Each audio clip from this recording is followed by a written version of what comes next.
My name is Adeline Spencer. I'm 25 years old.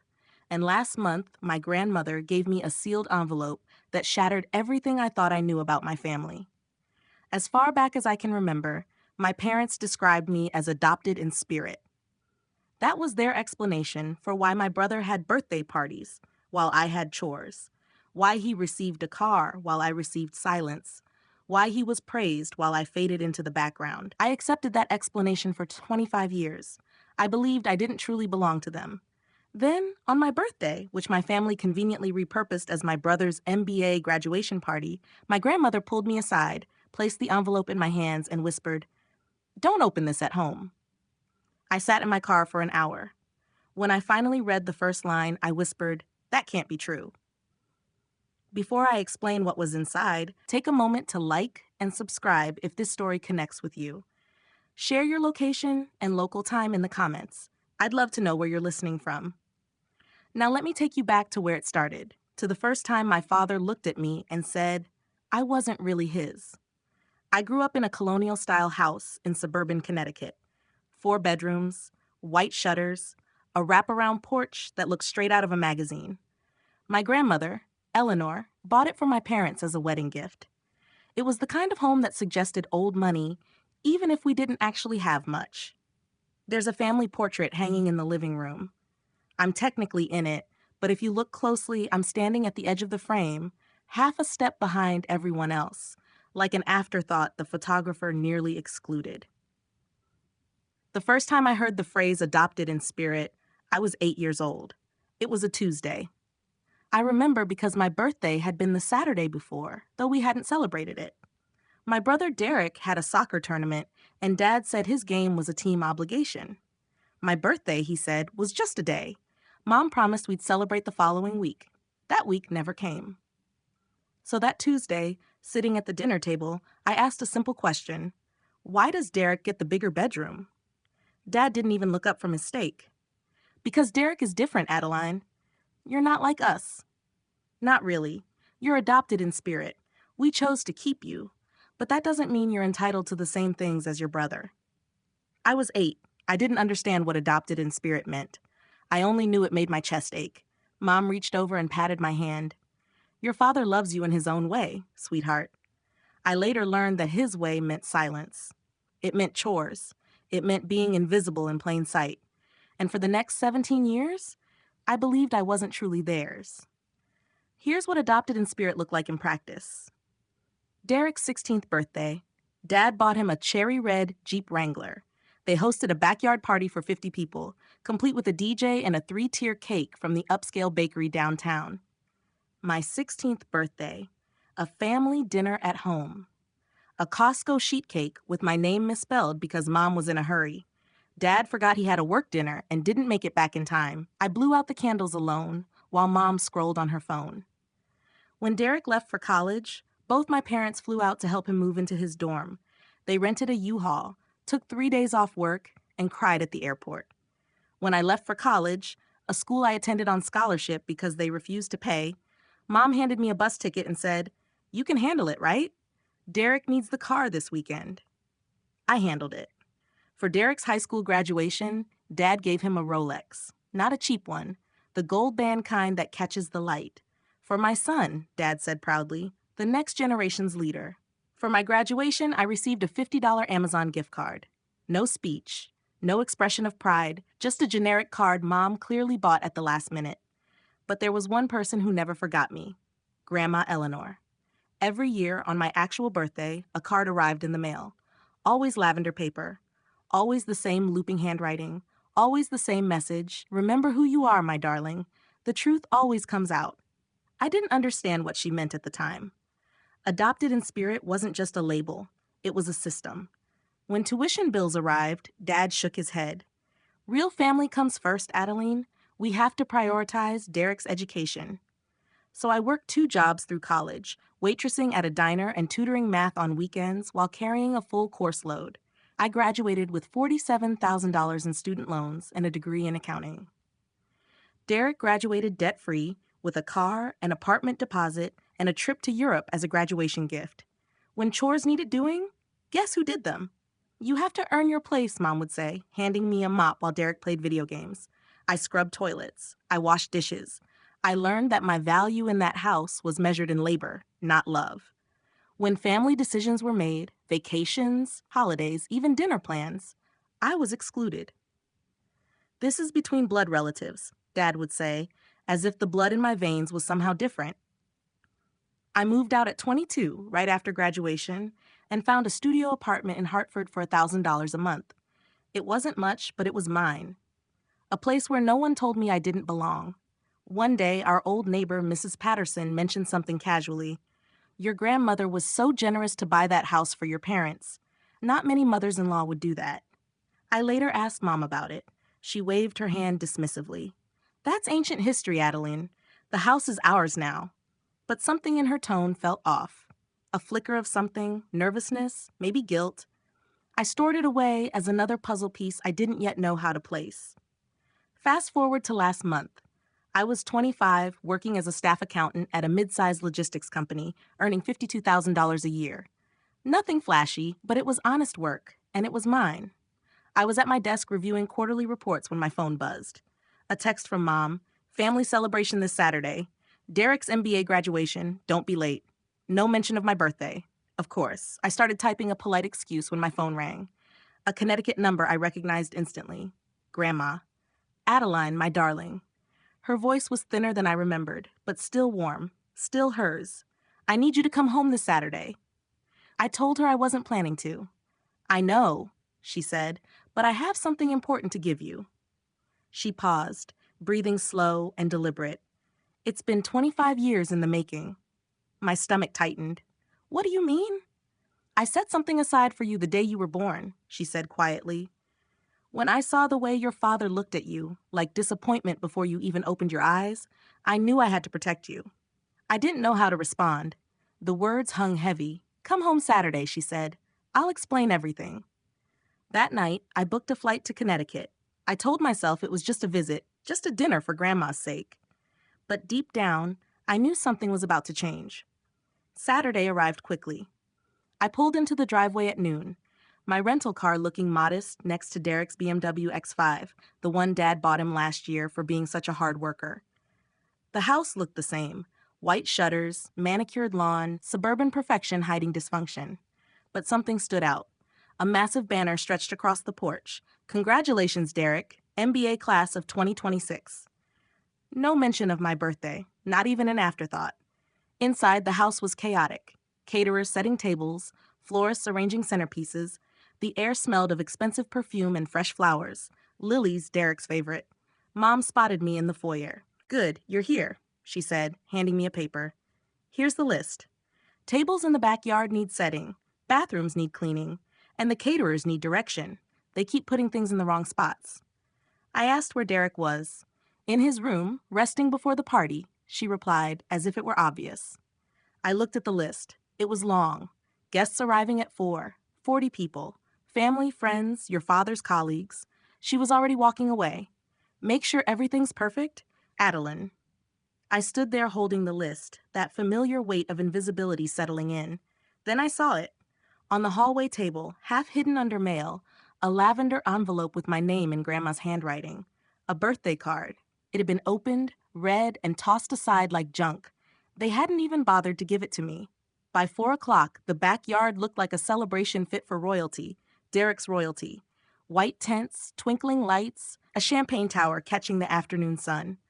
40 guests mingled in designer outfits, laughing, toasting, and discussing MBA programs. I stood by the catering table in the same black dress I'd worn to 3 other family events, watching my father take command of the room. Everyone, everyone. Dad tapped his champagne flute with a fork. The crowd quieted.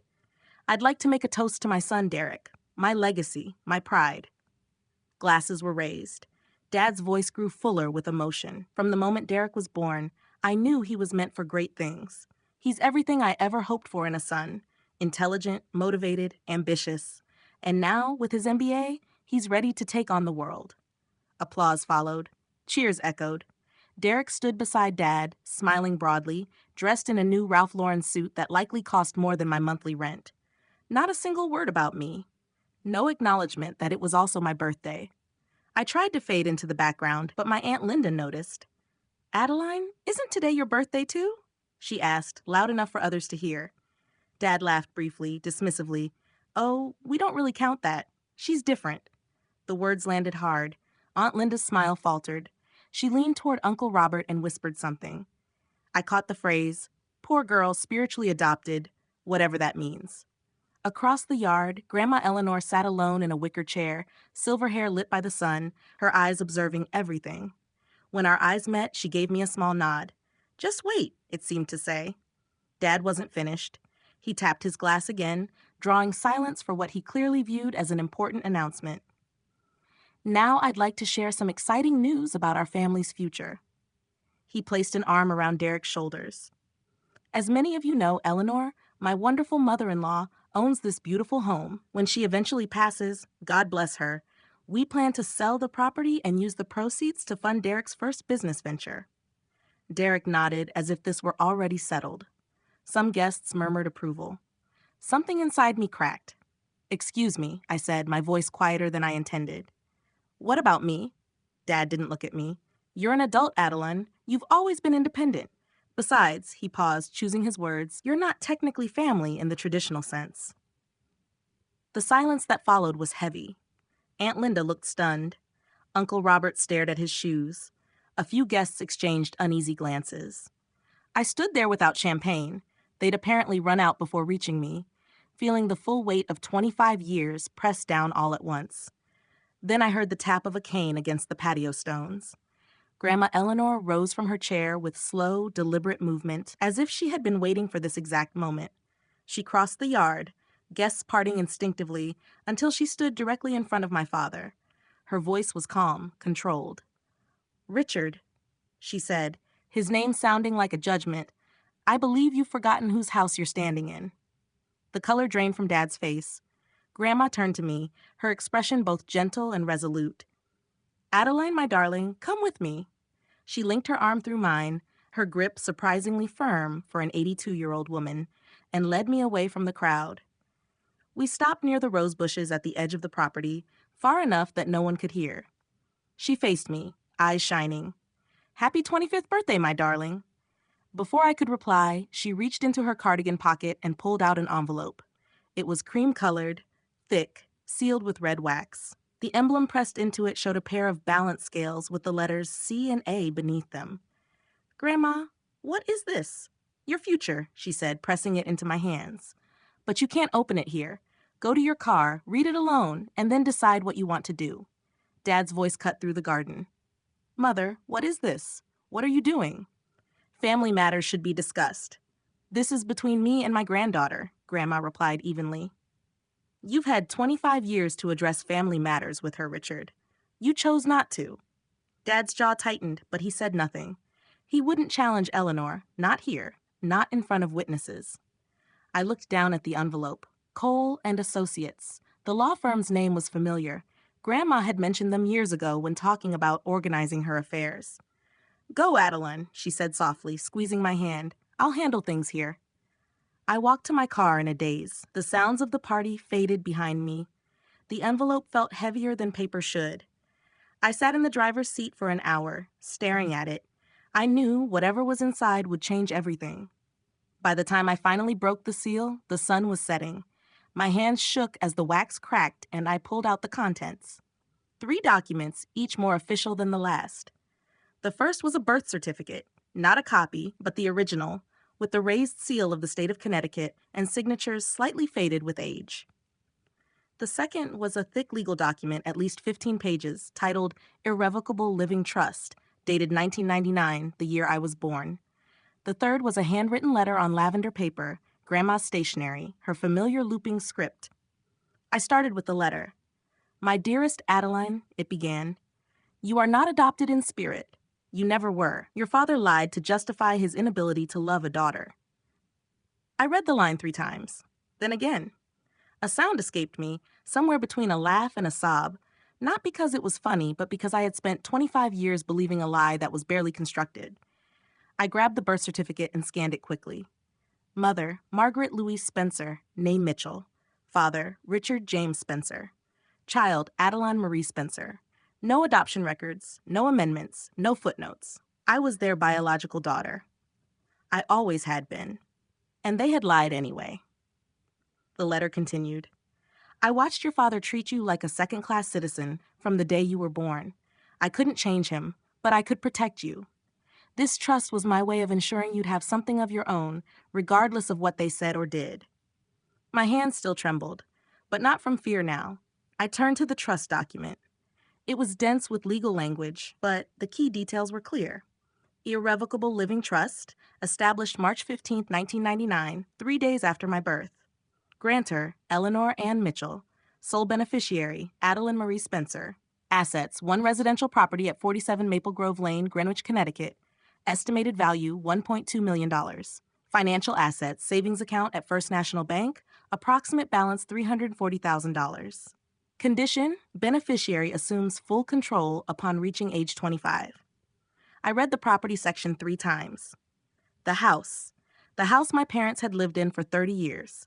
The house Dad had just promised to sell for Derek's business. It had never been theirs. Grandma had allowed them to live there, but ownership was never transferred. No deed in Richard or Margaret's name. They were occupants, nothing more. The letter concluded, I knew this day would come, Adeline. I knew your father would try to erase you from the family's future. So I made sure 25 years ago that no matter what he did, you would have something that was entirely yours, something he could never take. I sat in my car as the light faded, documents spread across my lap. For the first time in my life, I had proof that I mattered, and proof that my father had built his world on lies. My first impulse was to storm back into the party and expose everything.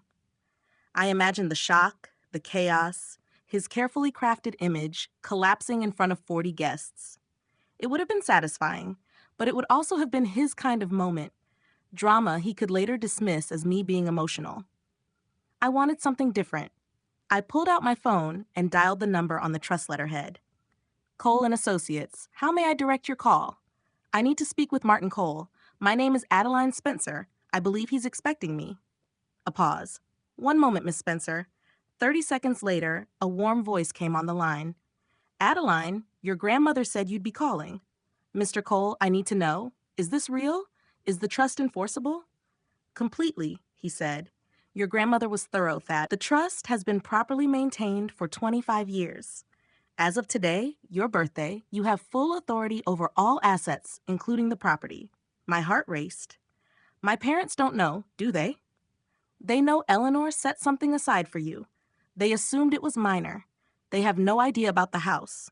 What happens now? Your grandmother has requested a formal reading of her estate documents next Saturday. Invitations have already been sent to your parents and brother. She wanted the truth revealed properly, in a setting where it can't be denied. 1 week. I could wait 1 week. Mr. Cole, I said, please tell my grandmother I understand now, and thank her. She knows, Miss Spencer. She always has. If you've ever uncovered a truth that changed everything you thought you knew about yourself, drop truth in the comments. And if you're enjoying this story, consider subscribing. It really helps the channel grow. Now back to the week that changed my life. The call came Monday morning. Dad was the first to call. Adeline, we need you back here this weekend. Your grandmother is getting her affairs in order, and the house needs to be prepared. Prepared for what? I asked. His tone sharpened. She's not going to live forever. We need to make sure everything transitions smoothly. Translation, he wanted the house ready to sell the moment Grandma was gone. Mom called on Tuesday. Your father is under a lot of stress about the estate, sweetheart. Maybe you could come help. Be a good daughter. Be a good daughter. The phrase made my stomach twist. Wednesday brought a text from Derek. Hey, sis, Dad says there's some paperwork we all need to sign when you come up. Something about family coordination. No big deal. No big deal. I called Mr. Cole that afternoon. They want me to sign something. A family asset acknowledgement form. His voice turned firm. Don't sign anything, Miss Spencer. Anything they ask you to sign now is likely a waiver, an attempt to make you give up any claim before the trust is revealed. They don't know about the trust.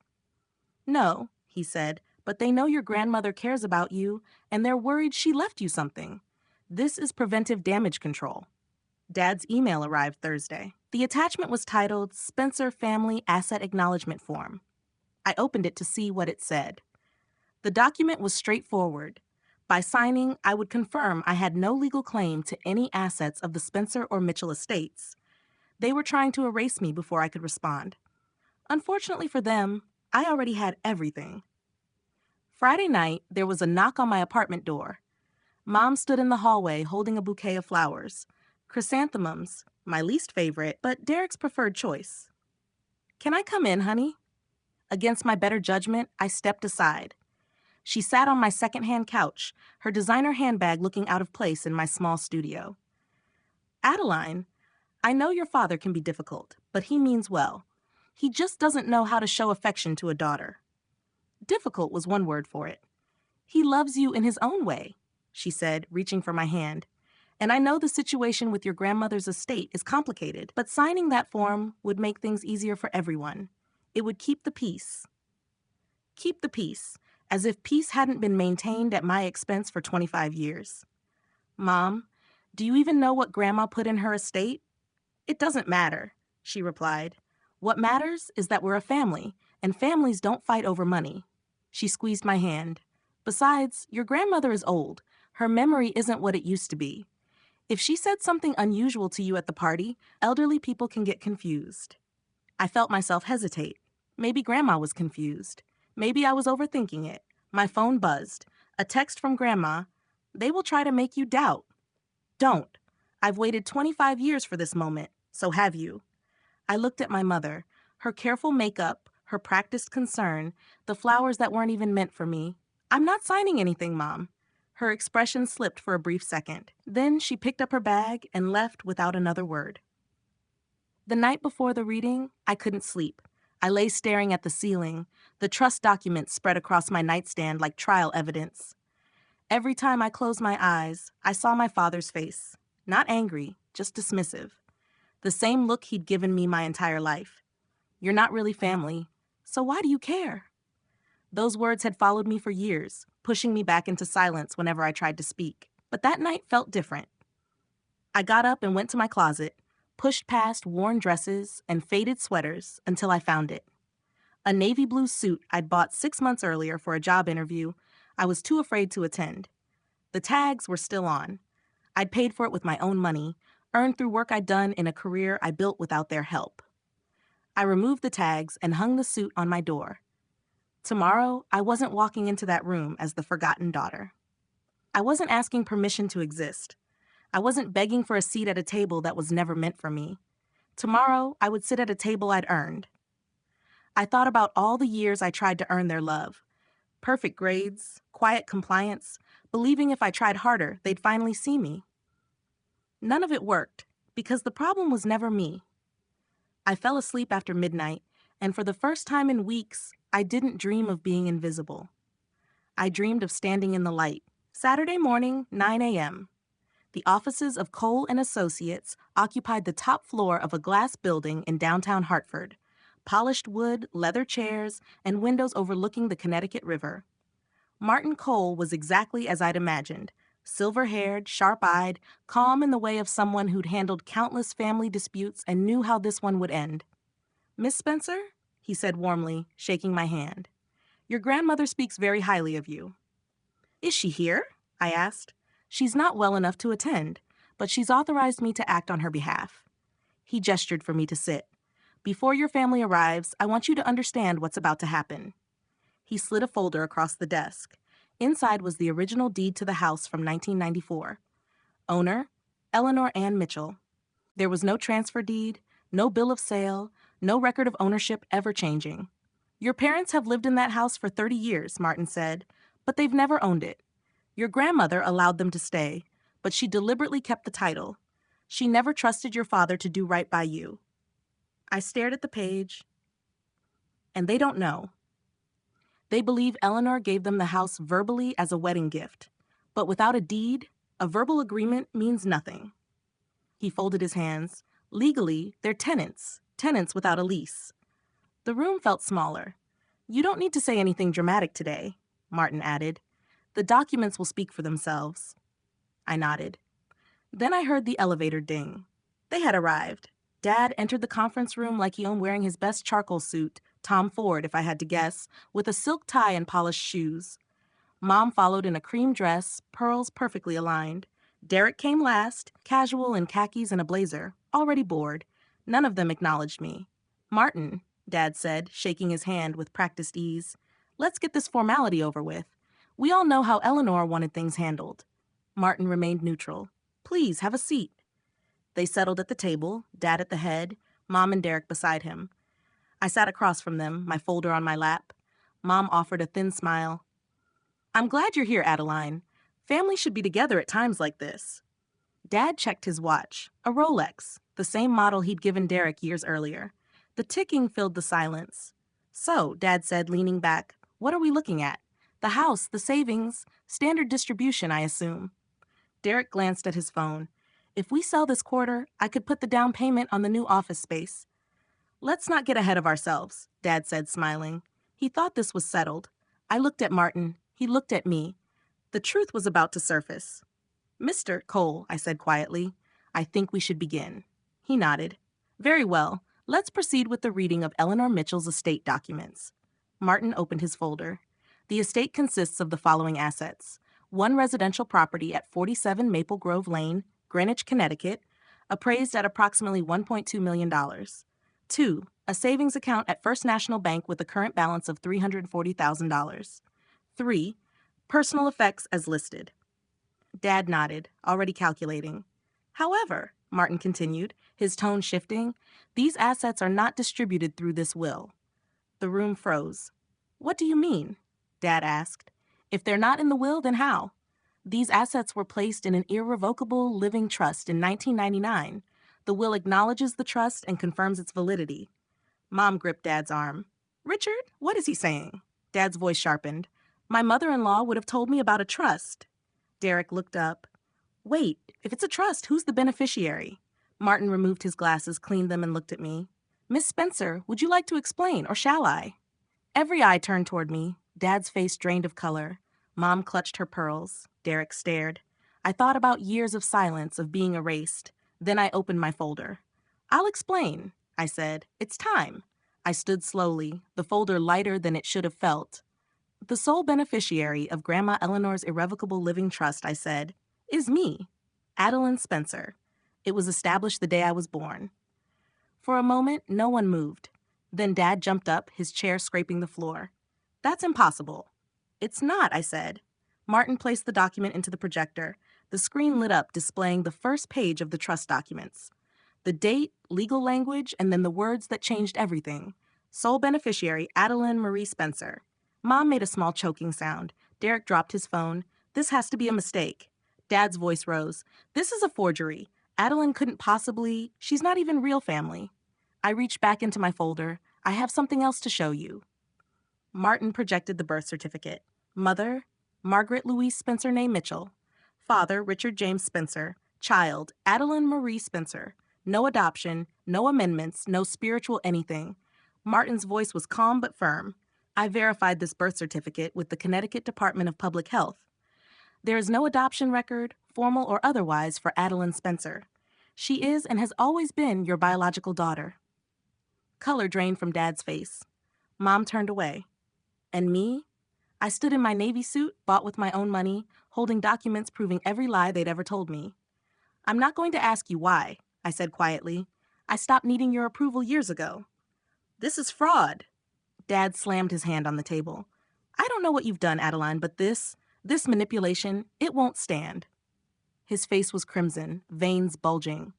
The father I remembered, angry, controlling, raised voices to end debates, was back.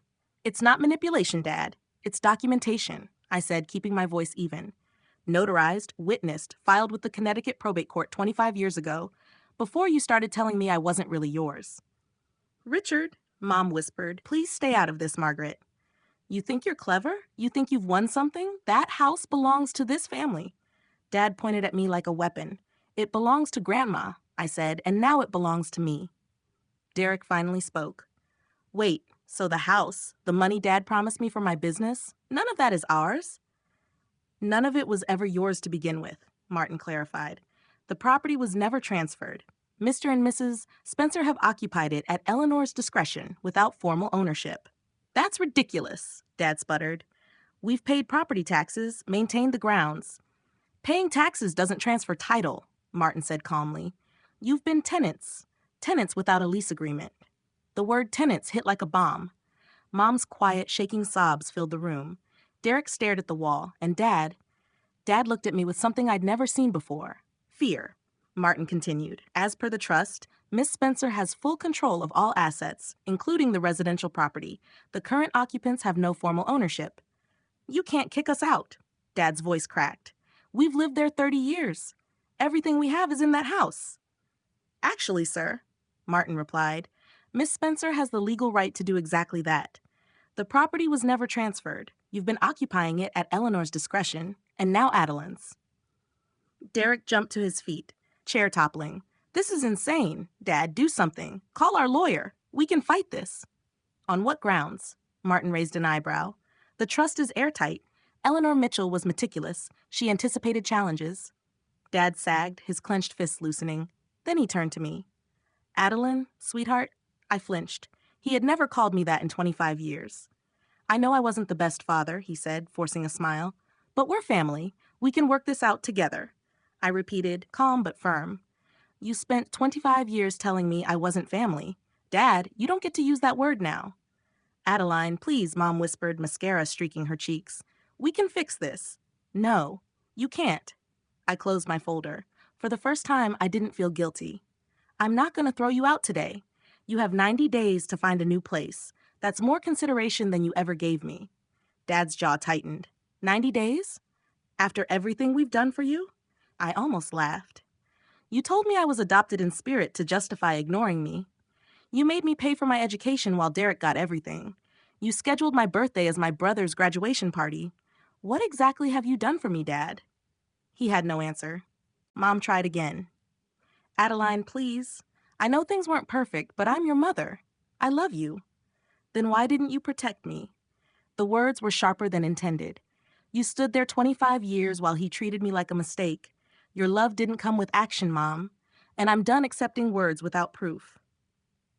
Derek attempted one last time. Come on, Addie. This isn't fair. I was supposed to. You were supposed to get the money from a house that was never yours, I interrupted. That's on them, Derek, not me. I gathered my documents. Thank you, Mr. Cole. I believe we're finished here. Indeed we are, Miss Spencer, he said, standing and shaking my hand. I'll have the transition documents prepared by week's end. I walked out without looking back. 25 years of silence. 25 years of lies. It ended today. A week later, Martin called. Your grandmother asked me to give you this separately, he said, sliding a lavender envelope across the desk. She wanted you to read it after. The dust settled. I opened it carefully, recognizing her handwriting immediately. My dearest Adeline, if you're reading this, the truth is finally out. I imagine your father didn't take it well. He never handled losing control gracefully. I want you to understand something about Richard. It doesn't excuse him, but it might help you make sense of it. Your father had a sister once, Catherine. She died in a car accident at 19, long before you were born. Your grandfather's response was cold. Losing a son would have been a real tragedy. She was just a girl. Richard grew up believing daughters were worth less than sons. When you were born, he didn't know how to love you, so he invented a story that justified his failure, adopted in spirit. I couldn't change him. God knows I tried, but I could limit his damage. This trust, this house, this money, it was never about revenge. It was about protecting your future. You are loved, always have been. Now go live the life you deserve. P.S. I'm not dead yet. Come visit this Sunday. I'll make tea. Despite everything, I laughed. 3 weeks later, Derek texted, Hey sis, can we meet? I want to talk. I agreed, out of curiosity. At a coffee shop near my apartment, he arrived in jeans and a wrinkled shirt, nothing like the polished golden child from the party. Thanks for coming, he said, hands wrapped around his cup, avoiding eye contact. I wanted to apologize. I didn't know about the adopted in spirit thing. I mean, I knew Dad treated you differently, but I thought... You thought I deserved it? I asked. No, I just didn't think about it. Easier not to, he admitted. I see. So you want to work something out? Maybe a loan for your business? I said. That's not a reconciliation, Derek. That's a transaction, I said, setting my cup down. If you ever want a real relationship, start by acknowledging what happened, not asking for money. His face fell. Come on, Addie. We're still family, right? We're siblings who barely know each other because your father taught you I didn't matter. When you're ready to change that, call me. Until then, we're done. I left him with cold coffee and unlearned lessons. 90 days passed quickly. On day 89, a moving truck arrived at 47 Maple Grove Lane. I wasn't there, but the neighbor called. Your parents are moving out. Mom's been crying all morning. Your father won't talk to anyone.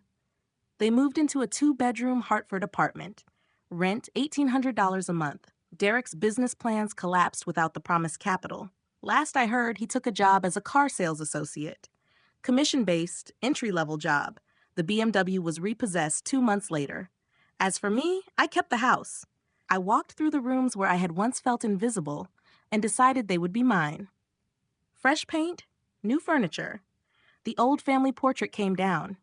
In its place, I hung a photo of Grandma Eleanor and me, taken the Sunday after the reading, both of us laughing over tea.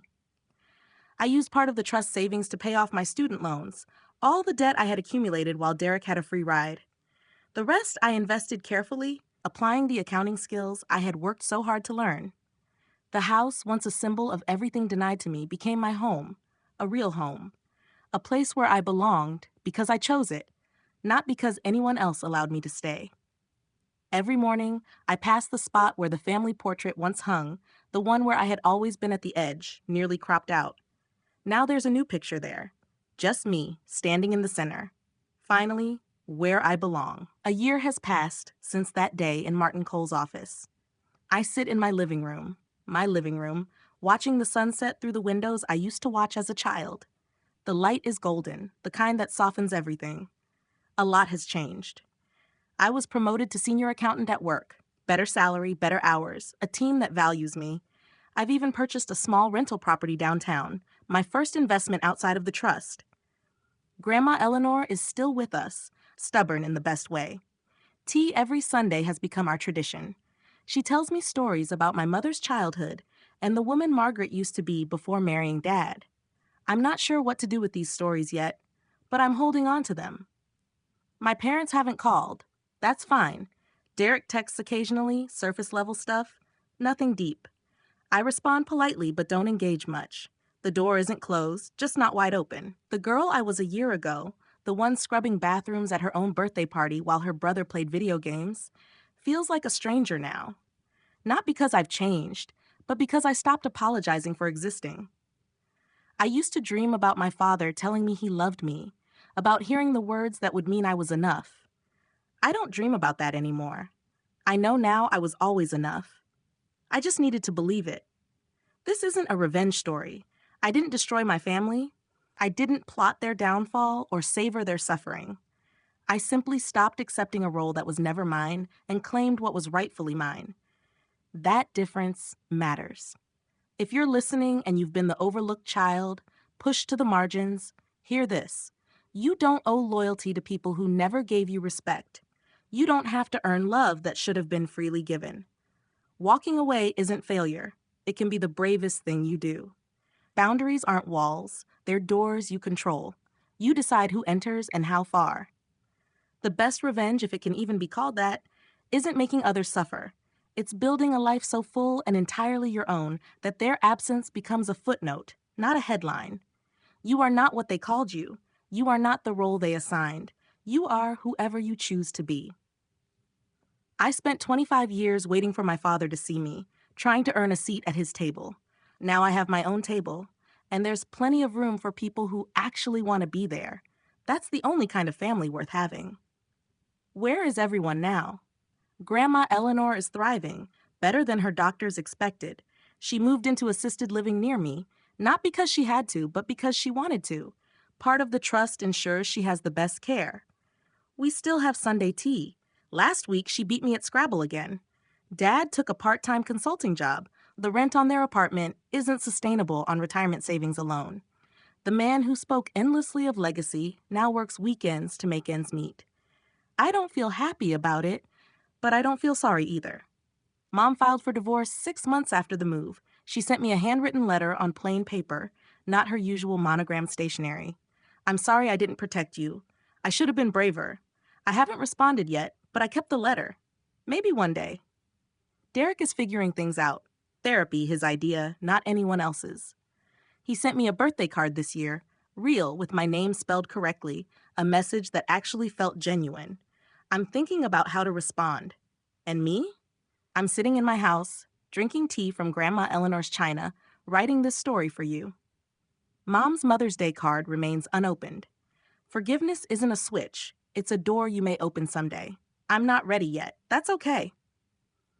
A therapist once explained Dad's behavior as learned worthlessness, the belief passed down generations that some people are less valuable. In his case, daughters were deemed worthless. He learned it from his father, who dismissed his own daughter's death as unimportant. My father never learned that daughters could be loved. The adopted in spirit lie wasn't cruelty alone. It was a shield to avoid guilt. Does that excuse him? No. But understanding helps healing. Hurt people hurt people. Dad was wounded long before I was born. Instead of healing, he passed the pain to me. Tragic for both of us. But his pain doesn't obligate me to suffer. I can hold compassion for the child he once was while setting boundaries with the man he became. Those things aren't mutually exclusive. If you're dealing with someone like my father, whose cruelty feels personal, know this. It's not about you. It's never been about you. Their inability to love reflects them, not your worth. You are not responsible for healing wounds you didn't create. You are responsible for protecting yourself. That's survival, not cruelty. So that's my story. A 25-year lie, a sealed envelope, and a grandmother who loved me enough to plan a quarter century ahead. Take this. You are not what they called you. You are not the role they assigned. You are whoever you choose to be. For 25 years, I believed I was adopted in spirit, a burden, an afterthought, a tolerated mistake. That belief shaped my choices, relationships, and self-worth. It was all built on a lie my father told to justify his own limitations, a lie my mother enabled, a lie my brother benefited from without question. But lies don't last. The truth surfaces. Grandma always wrote that in her birthday cards. She was right. If you've stayed with me this far, thank you. I'd love to hear your story. Have you ever been the forgotten child? How did you reclaim your place? Share in the comments. I read everyone. If this resonated, check out the videos in the description. Something there will speak to you. Until next time, take care of yourself. You deserve it. Not because anyone told you, not because you earned it, just because you exist. That's enough. It always was. Goodbye for now. And remember, your table is waiting. All you have to do is sit down.